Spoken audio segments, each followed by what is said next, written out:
Passionnés créateurs, bonjour à vous. On se retrouve aujourd'hui pour une nouvelle vidéo dans laquelle on va réaliser ces deux boîtes pour boule de Noël tout simplement. Je trouve que c'est plutôt original d'offrir une boule de Noël.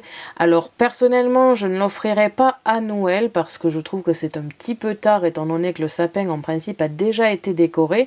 Mais par exemple pour un début décembre, l'offrir à quelqu'un, je trouve ça plus original s'il est dans une boîte adapté. On a donc ici deux modèles de boîtes. Un premier juste ici qui peut accueillir une boule de 6-7 cm de diamètre environ et une seconde petite boîte ici, enfin quand je dis petite techniquement c'est la plus grande, pour accueillir une boule de 8-9 cm environ de diamètre. Donc on va de suite passer au matériel et au tutoriel.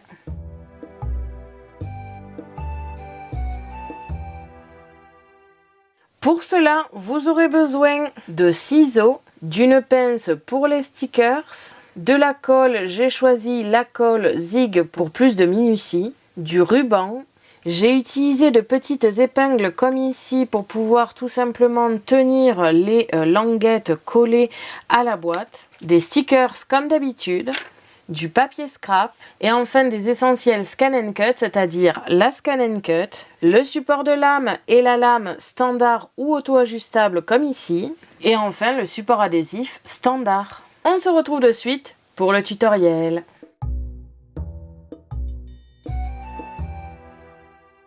On se retrouve comme d'habitude sur Canva Workspace, le programme de la Scan & Cut, et on va un petit peu analyser non pas le modèle, mais les modèles, car comme vous allez pouvoir le voir sur mon blog en téléchargement gratuit, aujourd'hui il n'y a pas qu'un seul fichier, mais deux tout simplement pour deux tailles de boules différentes, comme vous avez pu le voir dans l'intro.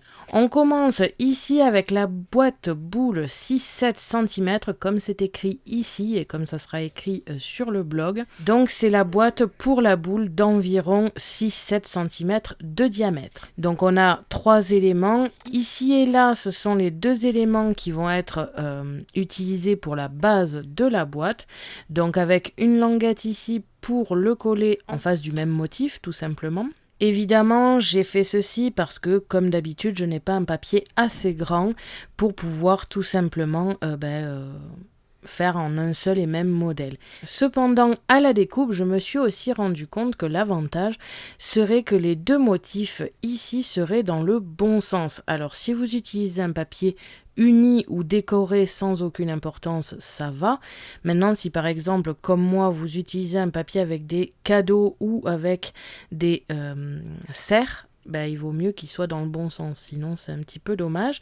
Alors même si c'est l'arrière et qu'à la rigueur ça ne se regarde pas, j'aime bien quand le tout est bien organisé tout de même.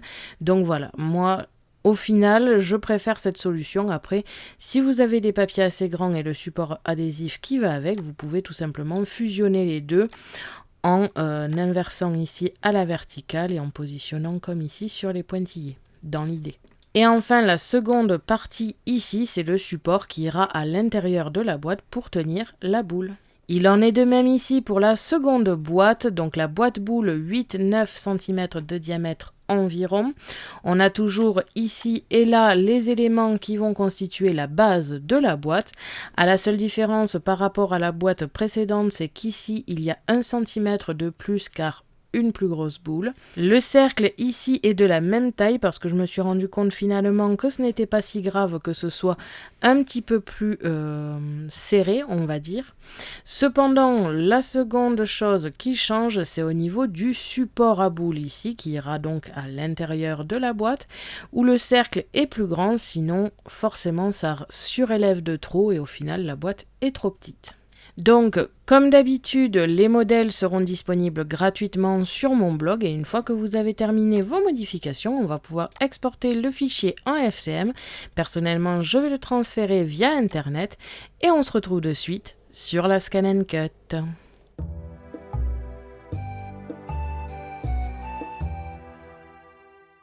Une fois sur la Scan & Cut, on va dans récupération de données. Vous choisissez votre moyen de transfert. Personnellement, je vais utiliser Canva Workspace en Wi-Fi.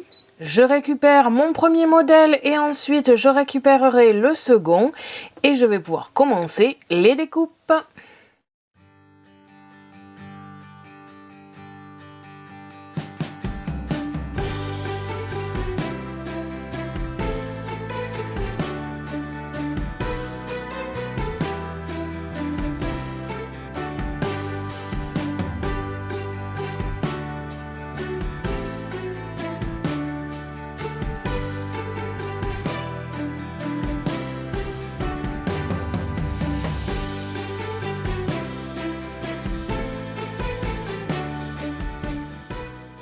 Quand vous avez terminé toutes les découpes, on va pouvoir passer au montage et à la décoration.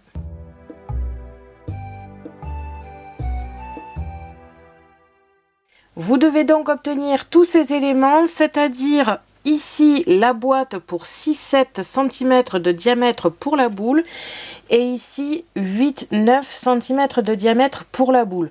Bien évidemment, moi je vous présente les deux modèles que j'ai réalisés, donc je vais réaliser pour les deux tailles. Bien sûr, ça ira selon votre boule à vous que vous souhaitez offrir.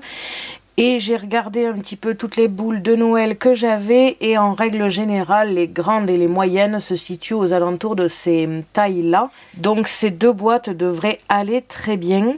Alors c'est sûr que moi je dois faire attention du coup à ne pas mélanger qui est qui parce que forcément ce n'est pas les mêmes tailles et finalement c'est surtout celui-ci qui va changer. Il y en a un plus grand que l'autre comme vous pouvez le voir et ici aussi la hauteur ici est plus grande. Mais en règle générale, vous n'aurez pas besoin de faire attention, sauf si vous offrez deux boîtes avec deux boules de taille différentes. Je n'ai pas fait de boîte pour des tailles plus petites et surtout les plus petites que j'ai chez moi sont vraiment minuscules. Donc elles sont vraiment très petites et du coup je ne trouve pas ça génial de l'offrir avec une seule petite boule. C'est vrai que la moyenne et la grosse taille me vont un petit peu mieux parce que tout simplement on peut offrir une boule un petit peu plus chère mais très jolie et du coup ça fait un joli cadeau de début décembre parce que forcément je ne me vois pas offrir ce genre de cadeau à Noël tout simplement parce que le sapin aura déjà été monté donc c'est plus pour le début du mois. Donc au niveau de la boîte pour la taille moyenne 6-7 cm de diamètre, nous avons ici le support de la boule suivi de la base de la boîte, donc ici avec deux éléments. Alors premièrement, parce qu'encore une fois c'est une grande boîte et du coup ça ne passerait pas sur un papier 30 par 30. Cependant là où je trouve que c'est un bon point, c'est tout simplement que le dessin est du coup dans le bon sens. Si on avait pu faire l'entièreté de la boîte en un seul et même papier, un des deux côtés aurait été à l'envers pour des motifs qui ont besoin d'être dans un sens particulier. J'aurais trouvé ça un petit peu dommage. Là, l'avantage, c'est qu'à l'arrière, ça sera tout de même dans le bon sens. Forcément, je vais quand même le mettre à l'arrière parce qu'on va quand même voir un petit peu que tout n'a pas été fait dans le même papier. Au niveau de la boîte pour grande boule, donc de 8-9 cm de diamètre, c'est les mêmes éléments. Donc voilà, au niveau des modèles, ce sont exactement les mêmes, à la seule différence qu'il y a deux diamètres. Donc pour le montage, ça va être très simple aussi. Je vais commencer par la grande cette fois-ci. On a donc le support qui doit être tout simplement plié aux endroits prévus à cet effet. Et ensuite, il suffira de coller les languettes au fur et à mesure. Donc c'est un support comme ceci, il n'y a pas de papier en dessous pour ne pas gaspiller du papier inutilement parce que là, ça avec un papier assez épais, hein, par contre vous faites pas ça avec du papier d'imprimante forcément, mais avec un papier assez épais, c'est assez solide pour une boule de Noël. On a essayé, même si ça ne rentrait pas dans le support, ça n'empêche pas que ça supporte aussi une boule en verre. C'est sûr qu'on va pas, ça va pas supporter 3 tonnes, mais ça supporte quand même assez au niveau du poids. Celui-ci, le beige et le rose, ce sont des papiers de marque que j'avais acheté à Cultura ou je ne sais plus où j'avais donc forcément acheté un bloc de Noël. Celui-ci par contre vient de chez Action, mais vu que c'est la boîte, ça n'a aucune importance. C'est vrai que pour celui-ci, je vous conseille vraiment d'avoir un papier épais. J'ai essayé avec des papiers de chez Action, ça suffit amplement. Après, est-ce que ça pourra supporter les plus grosses boules en verre? Je ne suis pas sûre, mais c'est à essayer dans tous les cas. Donc voilà, au niveau du support, c'est tout simple. Il suffira ensuite de coller les languettes. Au niveau de la boîte, on a plusieurs éléments. Donc ici, sur le derrière de la boîte, on n'a que la languette à plier. Et ici, on a plusieurs choses, encore une fois, à plier. C'est très simple, il suffit tout simplement de suivre les pointillés, comme ici. Donc à l'intérieur ici ira le support, de l'autre côté la partie finale de la boîte et on rassemblera les tout avec un ruban que l'on passera dans les trous ici. Donc c'est la même chose ici pour le second modèle, donc pour le 6-7 cm de diamètre. Ce sont les mêmes pliages, la même façon de monter. Donc je vais faire le pliage et le collage en accéléré et donc c'est parti!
Donc voilà, une fois la décoration et le montage terminés, on a donc deux modèles assez différents.